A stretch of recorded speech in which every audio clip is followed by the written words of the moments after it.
We have a wonderful panel, um,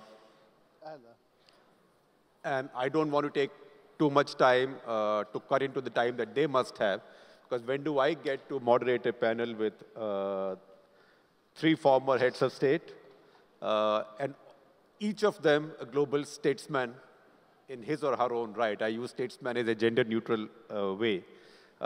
We have Anusheh, a wonderful young activist from Pakistan, and school, how do I describe you? School headmaster, school principal? Teacher. Pardon me? A school teacher. School teacher from Afghanistan, Azizullah Royesh. So I let them be. Only thing I'll say is, because the theme of this conference is about teachers, that I find that I describe myself as what I call as HMT, a Hindi medium type. Because in our countries, it's very important that your parents should have done very well, which means you should have gone to the right schools, right colleges, you should have been linked to the right clubs, right people. But many people in our countries, mainly because our economies have boomed, have had the opportunity to come out of modest backgrounds, not having got English medium education. So I'm one of those, and I find that at every step, there was a glass ceiling, and there were many limitations for underprivileged people like me. I don't sound like one now. But we were able to break it only because we had great teachers. At any point of time, there was one or two great teachers who would do anything for their students. I remember when I was in class 5, 6, in a very small town in north of India, we had two teachers who will save up their own money. And this was a school which held classes under trees, on mats.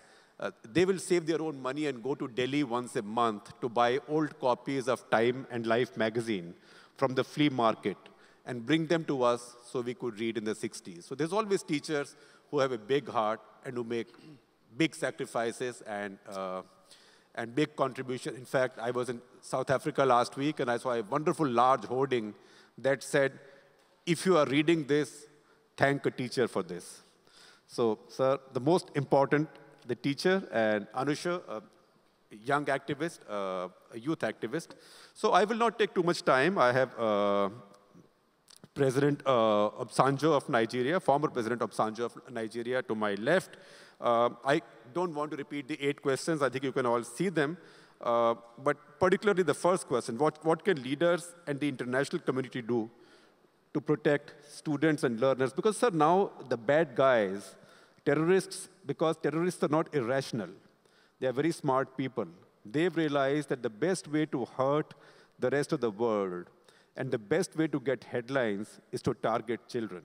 And to target children by killing them and also by teaching them to kill. Thank you very much. I believe that the international community leaders, particularly political leaders, have got to treat the disease.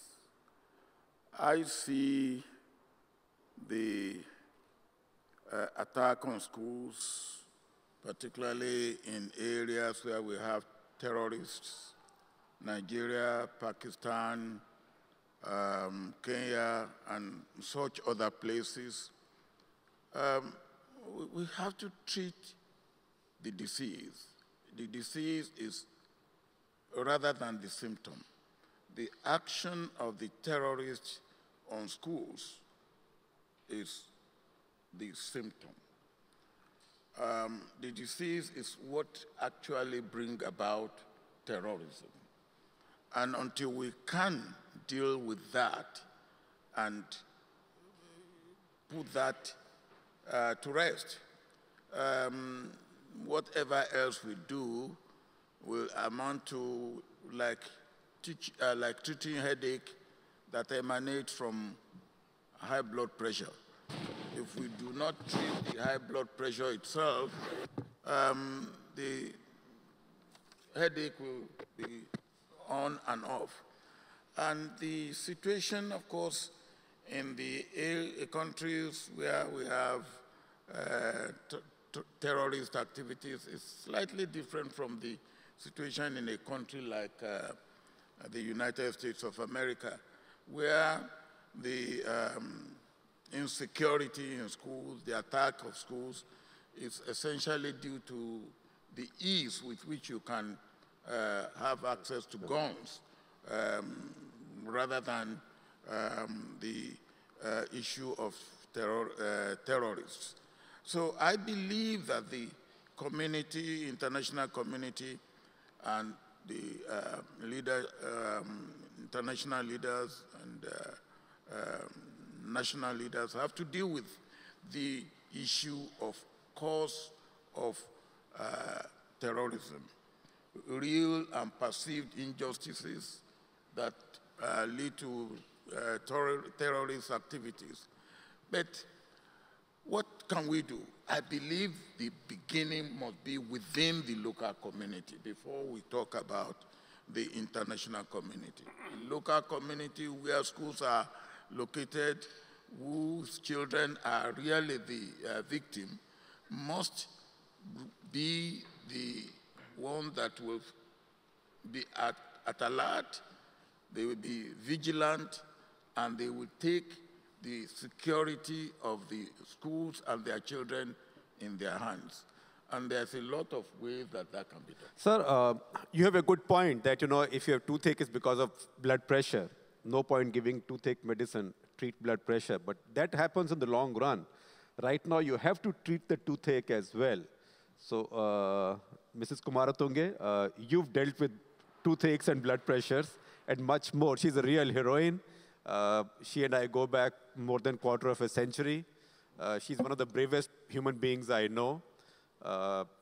She led Sri Lanka in times of great trouble and strife, a great patriot, and a great friend of all of Sri Lankans, and a liberal, and somebody who paid an enormous personal price for holding those values. So do you deal with the toothache? Do you deal with the blood pressure?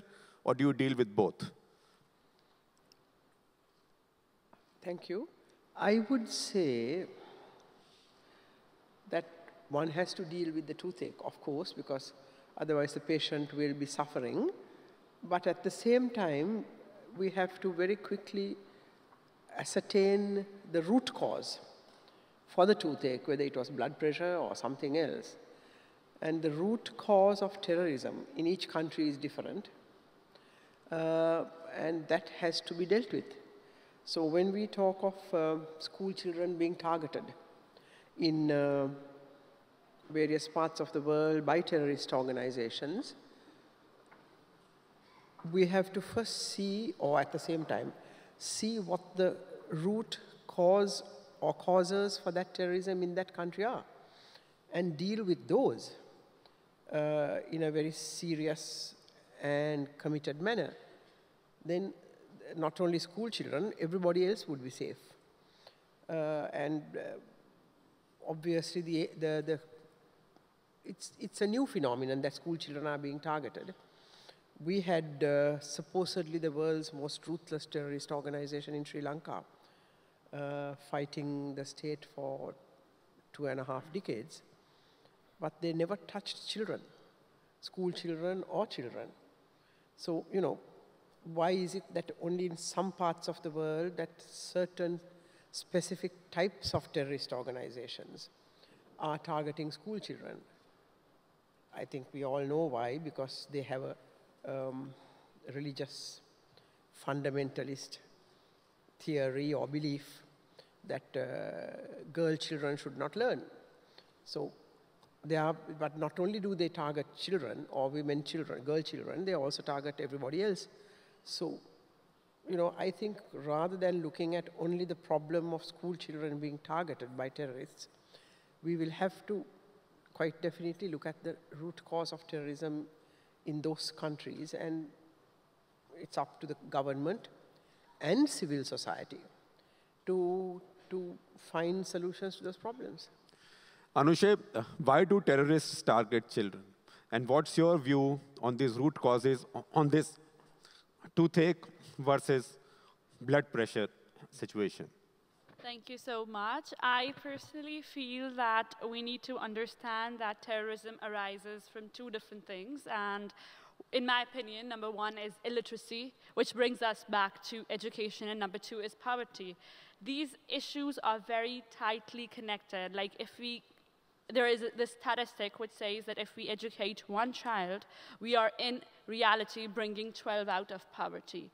So what I feel we need to do is that, and on one hand, we need to make as many schools, make more schools, and we need to realize that education is accessible to every person. And then, at the same time, I think that world leaders have, and international community has a great responsibility in understanding that terrorists, you know, we have to get over the political agenda every person has, and we need to understand that now, to make this world sustainable, to make the future prosperous, we need to eliminate these factors, eliminate terrorism. And as I told before, that terrorism is caused by two basic reasons, which I elaborated. Prime Minister Jebali, why do bad guys target schools, students, children, and how do you protect them? And I would like you particularly to sort of start from, to take up the thread from where President Kumaratunga left it, that why do some particular groups target schools and children? Because she's seen a lot of terrorism in her country. She's been a victim personally. But somehow, schools and school kids were not attacked. Although I must say LTT used children as suicide bombers and suicide attackers. For you, sir. يبدو نتكلم على علاقة الإرهاب بالتعليم. أنا أريد أن أفصل موضوعين مختلفين. ظاهرة الإرهاب بصفة عامة، هذه ظاهرة معقدة، لابد أن نبحث لماذا. الفقر يقود إلى الإرهاب، والاستبداد يقود إلى الإرهاب، والظلم يقود إلى الإرهاب، والاحتلال يقود إلى الإرهاب، والمسخ الثقافي يقود إلى الإرهاب. إذن هذه ظاهرة معقدة. خلينا نتكلم على ظاهرة لماذا، هذا السؤال مهم، لماذا يهاجم الإرهابيون التلاميذ والتعليم بصفة عامة؟ في رأيي سببين. السبب الأول هو كله يعود إلى الجهل.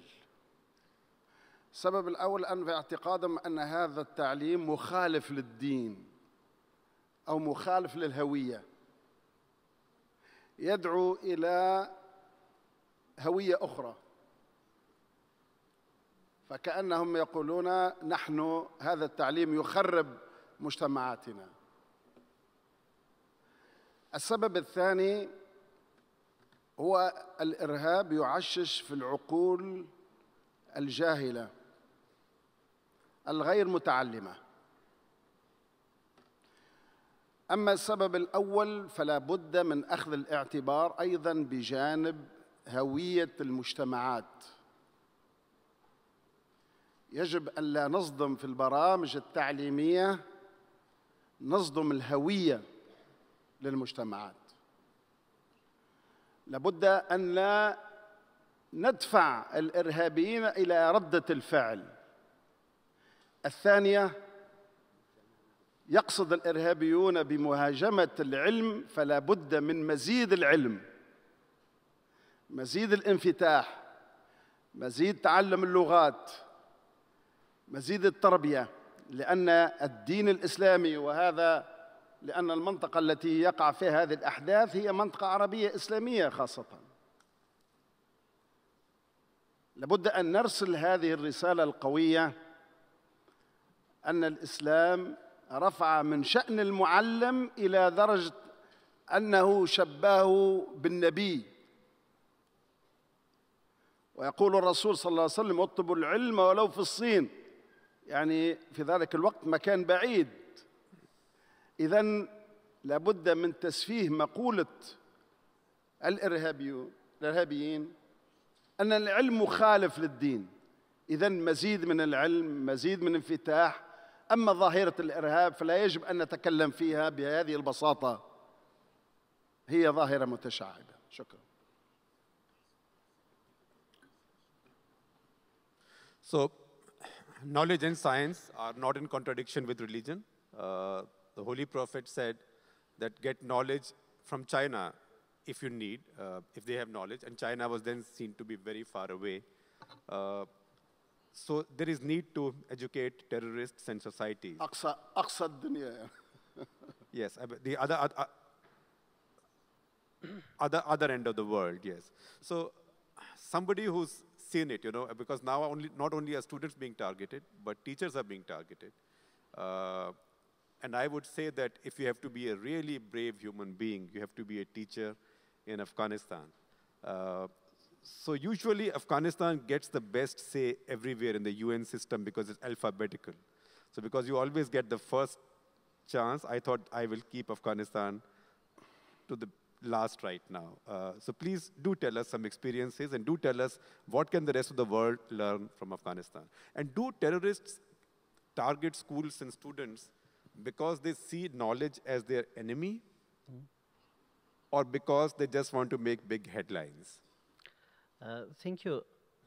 I think in Afghanistan we faced with the menace of extremism just by the time that the communist coup took place in Afghanistan, because that was a time that politics was plunged into a type of ideology, you know, that could be leftist ideology of the communists or the rightist of the Islamist parties. After that, all these ideological parties attempted to use ideology just to follow their political agendas in the country. Now, after 3.5 decades, Afghanistan and all the other countries who are in the similar conditions are paying the price of that. Now, unfortunately, the fanatical groups have gotten the control over the interpretation of the faith. They have also a very strong hand in politics.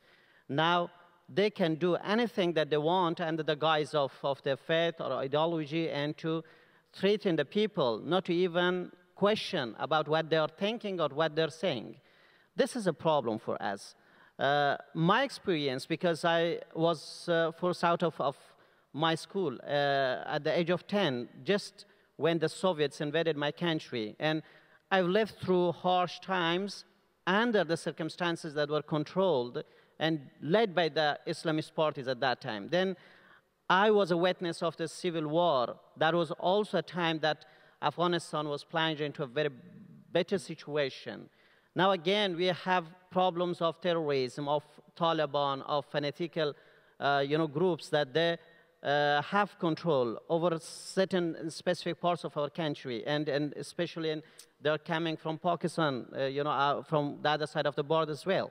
So now the question for us is not to look at this as something in our mind. This is a practice of every day that is affecting our lives. If they are threatening the schools or the teachers or the students, it means that this is a reality that now is happening in front of our eyes. So we have to find a solution for that.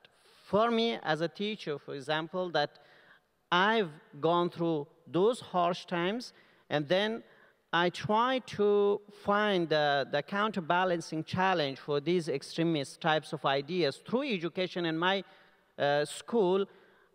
I have a very good experience that how can you go on with that? You know, that now the community that was fully trapped with traditional mindsets and the literacy rate was very low, we have a school that thousands of students are practicing freedom. They're talking about different faith groups. They are talking about pluralism. They're talking about anything. And this world that is, full of diversity without a negative reaction from the side of the community.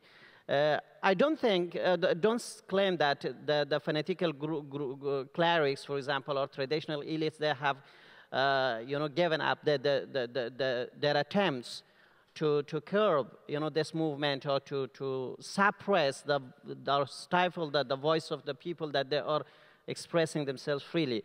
But there is something, as a counterbalancing challenge has happening and emerging in the community. And that has come through a vision that has changed now in the community, and through that, the behaviors of people has changed.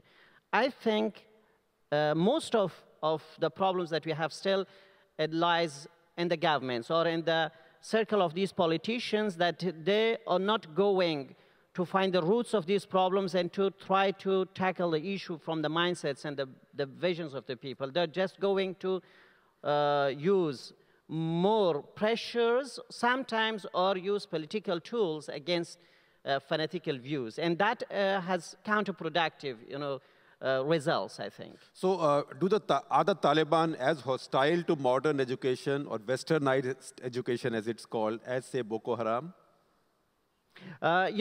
Taliban, I think they are too much highlighted because of their attitudes or their behaviors. But the community itself has a context which is producing the Taliban type of ideas anytime.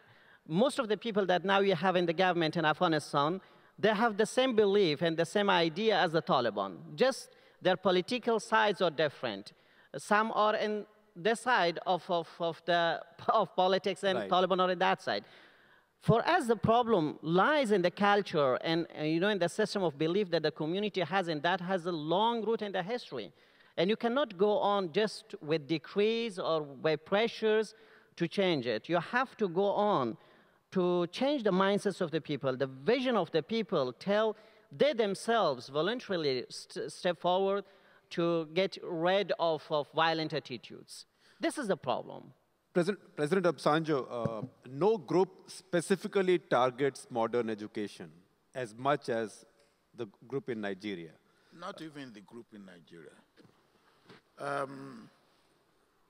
You think the name is just a stereotype? The name, they don't call themselves Boko Haram. Right. They have a long name that I cannot pronounce. But we shall not hold that against you. No. But I went to what you may call their den about 3.5 years ago. I wanted to know, what is this group about? Who are they? What is their objective? Do they have leaders? And if they have leaders, who are their leaders? Are they reachable? Will they like to talk and all that? And the first thing, the man who conducted the meeting by proxy, because I couldn't see them, was to say, look, we have a problem. Their leader, Malala Yousafzai, who had been killed in cold blood by the police, has 27 children. And part of the problem is how to give them education, Western education. So they are not object to education. But one of the things that Malala Yousafzai did when he was alive, he had a number of graduates following him. And he called them. He said, bring out your certificate. Some have first degree, first class, second class. Some have master's degree. He said, with your certificate, where is your job? He said, they have no job. He said, of what use is your certificate? He said, well, tear it. Some tore their certificate, some didn't. That is actually where their name came from. That, well, Western education is good for nothing. It does nothing for you. It's good for nothing. That's really where it came from. And that is the point that I have been making, that yes, Boko Haram, we have to find out what is the root cause, so that if we are going to deal with it, it will be by stick and carrot. Stick, the military aspect, and carrot to deal with the fundamental or the root cause. And the root cause of Boko Haram in the northeastern part of Nigeria is there may be an element of fundamentalism. There may be an element of extremism, but there's definitely a big element of development. And that we have to deal with. But sir, how well has the current government handled it? Have they failed in handling it, or have they? There's an impression they've also exaggerated the threat, even to use it as an excuse to delay elections. Do you need a big military campaign, all-out war against Boko Haram now? I believe that the present government did not get the hang of Boko Haram initially. When it started about 4.5, 5 years ago, the government, particularly the leadership in government, saw it as a manifestation of the certain area of the country that does not support the government, rather than seeing it as a menace that it is. So it took about 3 years before the government really came to the realization that this is more than anti-government or anti-regime group. That was why even when the Chibok girls, 276 girls, were abducted by this group, the government didn't even believe that there was abduction of girls for quite some time. Because if that had been realized and immediate action had been taken, maybe those girls will have been rescued very early on. But now government, the Boko Haram issue has festered like a buzzsaw. It's no longer limited to the northeastern part of Nigeria. It has gone beyond that. It's gone into other countries, Cameroon, Chad, Niger Republic, and now it has become a regional issue. And we now have to deal with it regionally, and that is the military menace, the security menace of it, military action, but we must not forget the underlying cause, which is development. But if I may just persist before I go to other panelists, you think it was because of government's incompetence or because of rising corruption or both? Even more. Even more? Will you elaborate? Well, you talk of corruption, you talk of government incompetence, I have talked of underdevelopment of the area. Let me give you an example. We have 6 geopolitical zones in our country.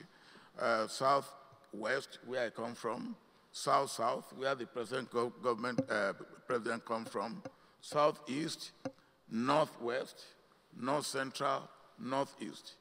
The gap, just in education alone, Southwest is about 79%. Literate. Literate. In education. Southeast is about 76%.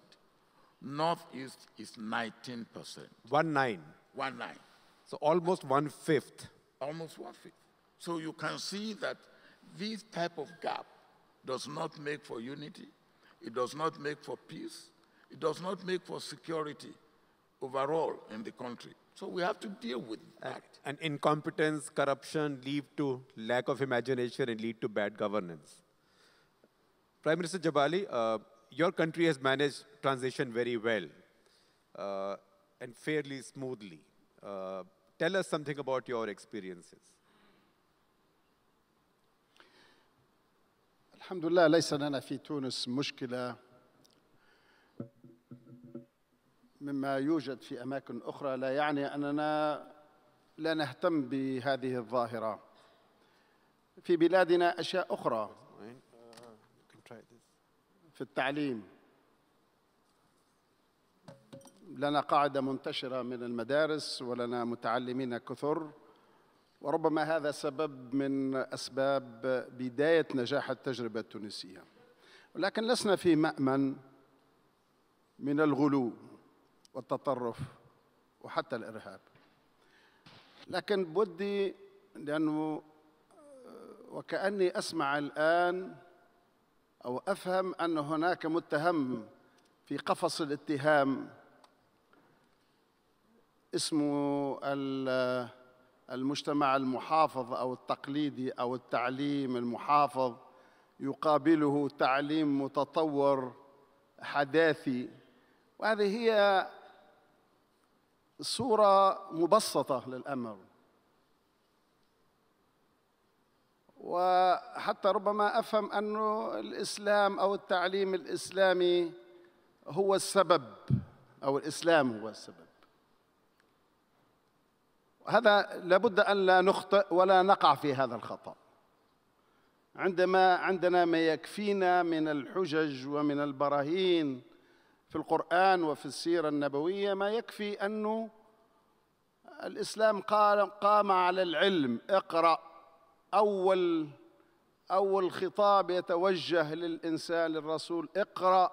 قال ما أنا بقارئ، قال اقرأ. فنترك هذا الجانب، نترك هذا الموضوع جانب، لأنه خطير أن نزج بالدين في هذا الموضوع. ليست القضية الآن تناقض بين الدين والعلم أو الدين والحداثة، هو مع الأسف فهم للدين، فهم في غلو. لا تغلوا في دينكم، لا تتطرفوا. هذا الفهم يقول العلم وكأنه كفر، التعليم كفر إلى آخره. وهذا ناتج كما قلت أيضا عن غلو الطرف الآخر الذي يريد أن يقصي الدين من التعليم وبناء المجتمع. يعني هذا موجود، هذا الصراع أو هذا التناقض موجود عندنا في تونس، يعني يقولون بين نموذجين من المجتمع التقليدي والمجتمع الحداثي. ما هو المجتمع التقليدي؟ المجتمع الإسلامي، التعليم الإسلامي أو التعليم القرآني. يعني تجد هناك ناس يدفعون هذا الأمر، لا يريدونه، فيأتي ناس آخرين يردون الفعل من حيث لا يدرون، أو أشياء تتناقض أو تجاهر بالتناقض مع تعليم الإسلام، فترد الفعل. لابد من البحث في هذا المضمار. لماذا هذا التطرف نحو العلم؟ إنه الجهل. والله سبحانه وتعالى أخرجكم من الجاهلية، أخرجنا من الجاهلية. الجهل هو أن لا نتعلم، أن لا نحب العلم، أن لا نحب الثقافة.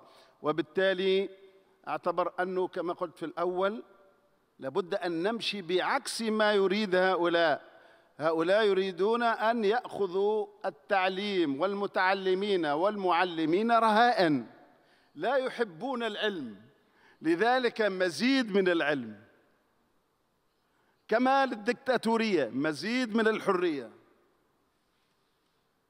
لابد أن نلوم أنفسنا أيضا السياسيين. ماذا فعلنا في أنظمتنا التعليمية؟ شوهنا أيضا يعني رصيدنا الثقافي ورصيدنا الحضاري، وادعينا أن نأتي بحضارة أخرى هي أفضل. أنا مع طلاق هذه الحضارات، ولكن لا تكون أيضا على حساب المخزون الحضاري لهذه الشعوب. Mrs. Kumaratunga, once again, this is not a problem that Sri Lanka faced, but how do terrorists get a hold of young children and influence their minds? Even the young woman who was a human bomb to kill Rajiv Gandhi was very young. She was almost a child. And this was not an illiterate society. Tamil society is very well educated. There was no religious drive also behind them. What is it that makes people go after children, and what makes children so vulnerable, irrespective of their faith in a way? Well, you see, the extremist groups, whether it is the LTT or any others, who train and compel young people, or others, it's mainly young people, to do terrible acts of terror, to perpetrate acts of terror on others. I think they completely sort of control their minds, train them. For example, this young woman that you're talking about who assassinated Rajiv Gandhi had been trained for quite a long time by the LTTE. As a child almost. As a young woman, yes. And her mind had been changed because they select someone who has a complaint. Apparently, she had been raped several times by the Indian forces, who were sent to Sri Lanka by the Indian government under Rajiv Gandhi. So apparently, they show her films of Rajiv Gandhi and keep on building up hatred in her mind, and did that kind of thing. But once again, if you look at the root cause of it, I would say, as our young friend said, poverty and illiteracy are certainly some of the major causes, but they are not the only ones. The LTT, for example, was asking for, not for development, they asked for a separate state. They wanted power. Of course, they felt that if they had that, they would have more economic and, more economic power and perhaps education and jobs for their people. I would say there are several causes for terrorism, the major ones being poverty and illiteracy, but also marginalization of various types.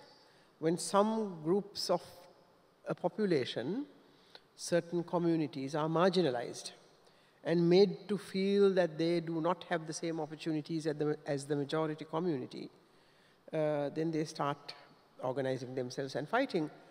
For example, in some countries, cities, they feel that their language, some communities feel their language is not recognized. Others, they feel their religion is not recognized. And they fight for those things, and then they want more political power, therefore. And also the persons who take leadership of terrorist organizations are always, they use whatever frustrations the people may have to their political advantage. Whether it be Adolf Hitler, he played on the German people's some kind of tensions there were between the Germans and the Jewish Germans. Others play on other things, religious problems, language problems, or whatever it may be, or poverty, that they feel that they have not got sufficient part of the cake. But it is the leaders who come in and corrupt the minds of their whoever wishes to follow them for their own personal political gains. So I suppose when we say that the root cause must be singled out, understood, and attacked meaning politically, that you have to find solutions to the root cause to alleviate it, then you prevent the leaders, however dishonest and dictatorial, authoritarian they may be, you prevent such leaders from having a following and having people who will do their bidding and go and kill or do whatever. So that is the first thing I suppose one has to do. And then, of course, deal with the leaders in whichever way possible, either to change their minds or get rid of them. Well, we have... Want to say something, sir? I want to say something. I agree entirely with what has just been said. But I will emphasize, which of course tallies with what has just been said, what I said earlier, there's always perceived or real grievance. They see it as injustice, whether it's the marginalization or lack of development, poverty, lack of education, lack of access to the resources of the nation. There is something, now, and we must try and find out what that something is. I think that is the first thing I want to emphasize. The second thing is the point you made. Now, it's not just the children, even adults. If they get hold of you for 1 month, you, Mr. Gupta, you'll be a different animal. You will be indoctrinated, your mind will be changed, and you'll be talking a different language. I'll be very, very incompetent at it, that I can promise. Yeah, well, now, and that is the power of indoctrination and capturing of the mind. Actually, I think that indoctrination is the thing, and I don't want to get into an argument, but frankly, this, the Rajiv Gandhi's assassin having personal grievance of having been raped, we haven't heard about, but the fact is, you don't have to have a personal grievance, because once expert indoctrinators get you, they will find a grievance. So, Anusheh, I'm sorry, you've been waiting very patiently. I would like to come in later. Yeah, ma'am, we have 8 minutes left. Let's see the best we can do, because our time got cut by 10 minutes. So, Anusheh, the other question, gender equality. Do you think also that people who target schools and education also target gender equality? That if at all education is to be allowed, let boys have it? Okay, let me, start with something I think the panel is missing, and then I'll come back to your question. Personally, I think that when we talk about safe schools, schools are not only threatened by terrorism. There are other factors which are also, making that schools are not safer. And it's not just that, safe school problem is restricted to a certain region, to a certain area, to a certain religion, to a certain ethnicity. We need to realize that. And I think that safe school problem is also present in countries where we have, a higher rate of gun, what do you call it? Gun misuse, or? Yes, gang violence, and then it's also present in, as you said, in countries where we have a higher rate of gender-based violence. But here it's interesting to note that, as some reports provided by Global Coalition for Safe School showed that we have a problem of security in schools, both in Mexico, in Russian Federation, in Iraq, in obviously Syria, in Indonesia, in countries where we don't expect it to be. And I think it is one aspect which has been neglected for quite some time. I mean, we are very focused on how terrorism is affecting it, but we are not focusing on how gun violence is focusing it, how gender-based violence is focusing it. I think we should, give some attention to that aspect. And I would, as a youth advocate, would like to tell you how youth can work towards having, having safer schools, how youth, as mentioned by many of my fellow panelists, that there has been a lack of incompetence, or there has been an incompetence from a government side in some issues. So how youth can, work towards a better and safer school environment. For this, YAG, which is Youth Advocacy Group for UN Secretary General's Global Education First Initiative, we have been carrying out youth advocacy toolkit trainings in which we enable young people to enable them and equip them with skills so they can, make their governments accountable and make sure that we are getting that education. And over here, education again becomes very important because after 2015, we are very focused on post-2015 and sustainable development goals. We need to realize that this comes into our education ability to understand that critical learning skills and other skills which enable us to identify that indoctrination is taking place. So tell me a question. Are you in favor of segregation of genders in school? No. No, you want them to be together. Yes, because that's how better. it takes place. Aziz Saab? Yes, I think I have to add something, because when marginalization is, or even deprivation of certain groups is not a cause of fanatical or violent. And do you want separation of genders in school? I will come to that. I'll come. Because, you know, in Afghanistan, for example, in Pakistan, we have most of these kinds of violent attacks or extremist ideas in a community that has been ruling that area for hundreds of years, and they are the most wealthy and even the majority. So that's not a question that they've been deprived and now they are showing a reaction.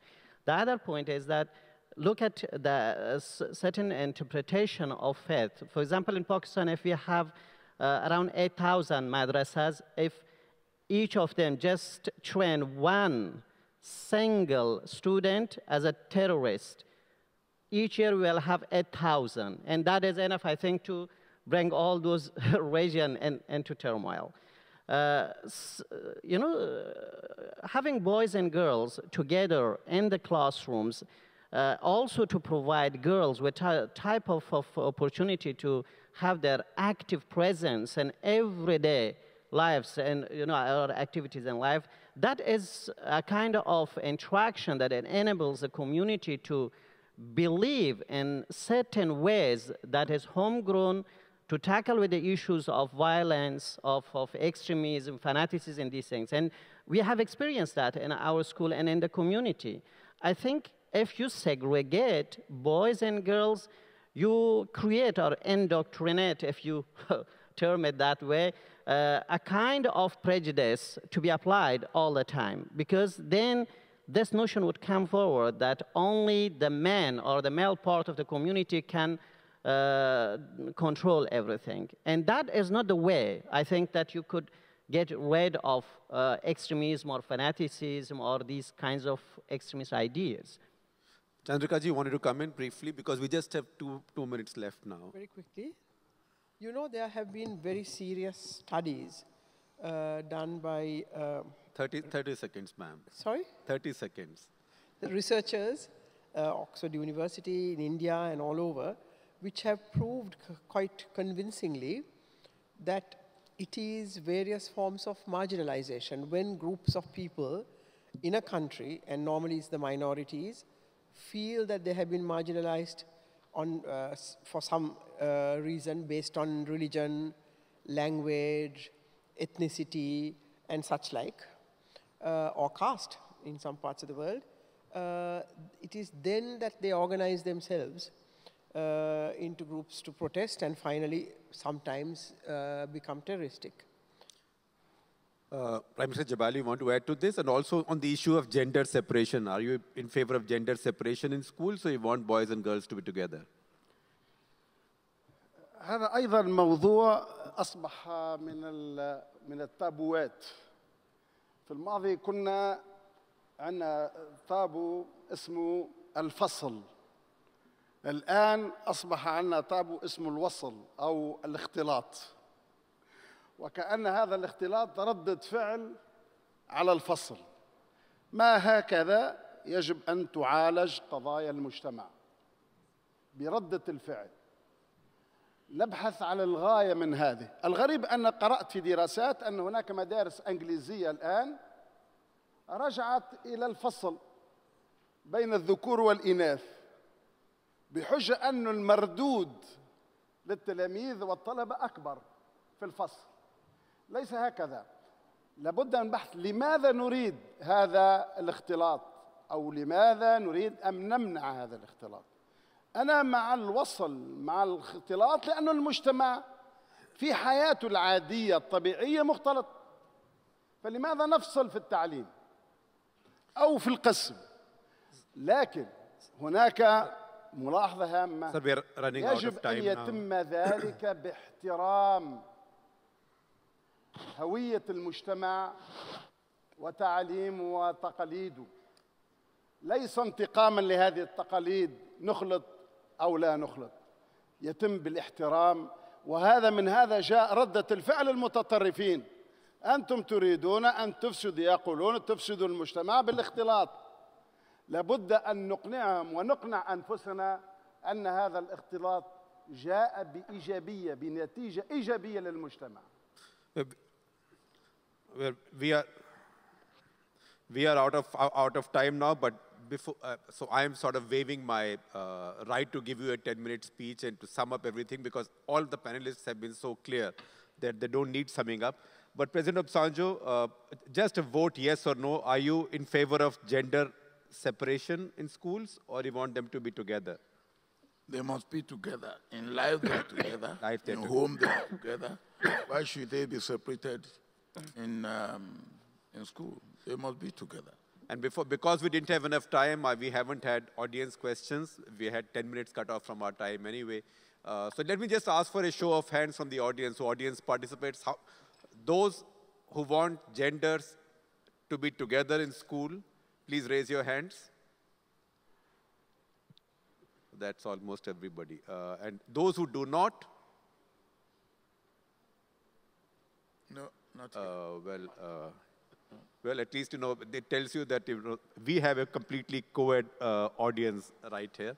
So thank you very much. You are great ambassadors for safer schools and good modern education. Thank you very much. You've been a wonderful audience. And thank you very much, panelists. I am so privileged to have you.